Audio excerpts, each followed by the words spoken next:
LDFിലെയും UDFിലെയും പല പാർട്ടികളിൽ നിന്നും ഒതുക്കപ്പെട്ടവരായ നേതാക്കളെ ഒപ്പം നിർത്തി തൃണമൂൽ കോൺഗ്രസിനെ കേരളത്തിൽ ശക്തമായ ഒരു രാഷ്ട്രീയ പാർട്ടിയായി കെട്ടിപ്പടുക്കുക എന്നതാണ് PV അൻവറിന്റെ പുതിയ ദൗത്യം. CPM വിരോധം എന്ന അജണ്ടയിൽ മലയോര മേഖലയിലെ കർഷകർ ഉൾപ്പെടെ വിവിധ ജനവിഭാഗങ്ങളെ പാർട്ടിയിലേക്ക് അണിചേർക്കാനാവുമെന്നാണ് അൻവറിന്റെയും ഒപ്പമുള്ളവരുടെയും വിശ്വാസം. തൃണമൂൽ കോൺഗ്രസിന്റെ പശ്ചിമ ബംഗാളിലെ സീറ്റിൽ അൻവർ രാജ്യസഭാ അംഗമാകാനും സാധ്യതകളുണ്ട്. വിവിധ കേരള കോൺഗ്രസുകളിൽ നിന്നുള്ള നേതാക്കളിൽ പലരുമായും അൻവറും ഒപ്പമുള്ളവരും ചർച്ചകൾ നടത്തിയിട്ടുമുണ്ട്.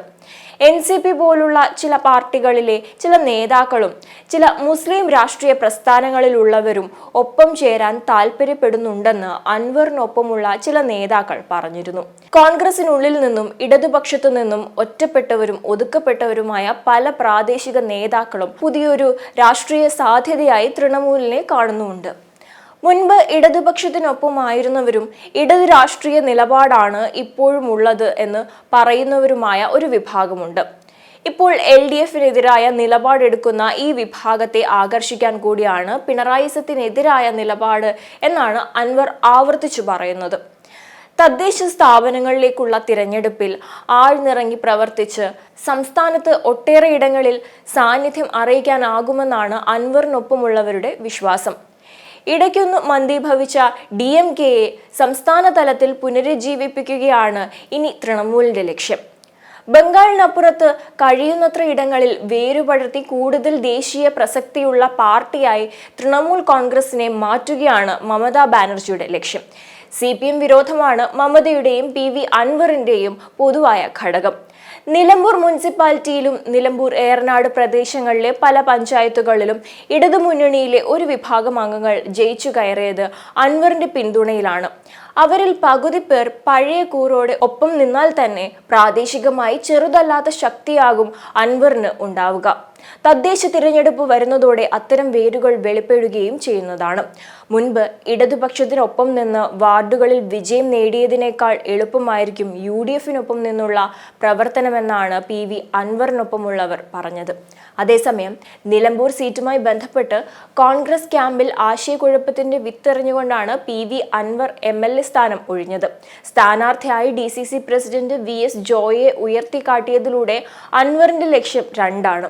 ഒന്ന്, തന്റെ UDF പ്രവേശനത്തിനെതിരെ ശക്തമായ നിലപാട് സ്വീകരിച്ച KPCC ജനറൽ സെക്രട്ടറി ആര്യാടൻ ഷൗക്കത്തിനൊരു വെല്ലുവിളിയാകുക. രണ്ട്, സ്ഥാനാർത്ഥി നിർണയത്തിൽ കോൺഗ്രസിലെ സ്വരച്ചേർച്ചയില്ലായ്മ തുറന്നുകാട്ടുക. തുടർച്ചയായി 2 തവണ ജയിച്ച സീറ്റിൽ അൻവറിനൊത്തൊരു സ്ഥാനാർത്ഥിയെ കിട്ടാത്തതിന്റെ പ്രതിസന്ധി CPMനുണ്ട്. കോൺഗ്രസിലെ സീറ്റ് തർക്കം മൂർച്ഛിച്ചാൽ ഇടത് സ്ഥാനാർത്ഥിയായി വീണ്ടും ഒരു സ്വതന്ത്രൻ വരാനുള്ള സാധ്യത തള്ളിക്കളയാനുമാകില്ല. രാഷ്ട്രീയ ബലാബലത്തിൽ ഇരു മുന്നണികൾക്കും പ്രതീക്ഷയുള്ള മണ്ഡലമാണ് നിലമ്പൂർ. 1987 മുതൽ 2016 വരെ ആര്യാടൻ മുഹമ്മദ് കോൺഗ്രസ് കൊടി പാറിച്ച് നിലമ്പൂരിന്റെ രാഷ്ട്രീയ കാലാവസ്ഥ 2009 മണ്ഡല പുനർനിർണയത്തിൽ ചെറുതായി മാറി. UDFിന്റെ ഉറച്ചു കോട്ടകളായ കാളികാവ്, ചാലിയാർ, ചോക്കാട് പഞ്ചായത്തുകൾ നിലമ്പൂരിന്റെ ഭാഗമല്ലാതായി. നിലവിൽ ഒരു നഗരസഭയും 3 പഞ്ചായത്തുകളും LDF ഭരിക്കുന്നുണ്ട്.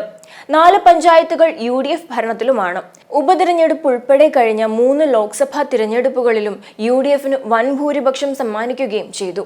നിലമ്പൂർ നഗരസഭ മുൻ അധ്യക്ഷനായ ഷൗക്കത്ത് 2016 നിയമസഭാ തിരഞ്ഞെടുപ്പിൽ അൻവറിനോട് പരാജയപ്പെട്ടിരുന്നു. 2021 അവസാന നിമിഷം വരെ ഷൗക്കത്തിനെ പരിഗണിച്ചെങ്കിലും അന്നത്തെ DCC പ്രസിഡന്റ് VV പ്രകാശനാണ് നറുക്കുവീണത്.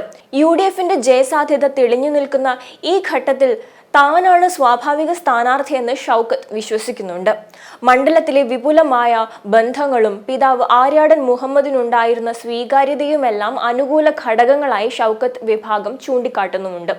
ചെറുപ്പമാണ് VS ജോയ്ക്ക് അനുകൂലമായ ഒരു ഘടകമെന്ന് പറയുന്നത്. ആര്യാടൻ മുഹമ്മദിന്റെ വിയോഗത്തിന് ശേഷം ജില്ലയിലെ കോൺഗ്രസിൽ ഉരുത്തിരിഞ്ഞ പുതിയ സമവാക്യങ്ങളും ജോയിയുടെ പേര് ഉയരാൻ കാരണമാണ്. മലപ്പുറം ജില്ലയിൽ കോൺഗ്രസിന് ഏറ്റവും വേരോട്ടമുള്ള മണ്ഡലങ്ങളിലൊന്നായ നിലമ്പൂരിൽ കഴിഞ്ഞ 2 തിരഞ്ഞെടുപ്പുകളിൽ പാർട്ടിക്ക് അടിപതറിയത് അൻവറിന് മുന്നിലാണ്. ഗോദയിൽ നിന്ന് മാറി നിൽക്കാൻ തീരുമാനിക്കുമ്പോഴും കോൺഗ്രസിന് തലവേദനയ്ക്ക് വക നൽകിയാണ് PV അൻവർ പോകുന്നത്.